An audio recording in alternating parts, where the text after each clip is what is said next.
করো যাবা যেভাবে করো।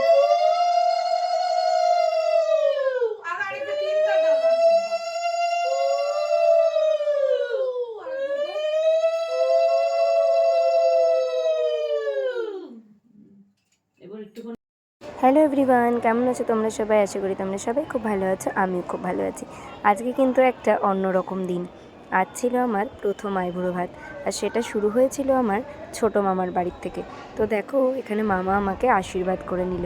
আর একদমই কিন্তু আমার মামা ছোটোবেলা থেকেই নমস্কার নিতে চায় না, কিন্তু আমি বলেছি আজকে তোমাকে নিতেই হবে, তাই জন্য কিন্তু জোর করেই কিছুটা করেছি। তারপরে মা আশীর্বাদ করলো, তারপরে একে একে মামি আশীর্বাদ করলো। সবারই কিন্তু আনন্দের সাথে সাথে দুঃখটাও অনেকটা বেশি ছিল।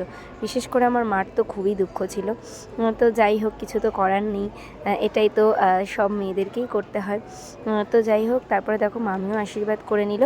দিনটা কিন্তু ভীষণ ভালো করে কেটেছে, খুব আনন্দে করে কেটেছে। মামি আমার জন্য অনেক কিছু রান্না করেছিল। দেখো এখানে আছে ফ্রাইড রাইস, ভাত, 5 রকমের ভাজা, মাছের মাথা দিয়ে মুগের ডাল, কাতলা কালিয়া, ট্যাংরার ঝাল, মাটন কষা, চাটনি, পাঁপড়, দই, মিষ্টি, এমনকি পায়েসও করেছিল।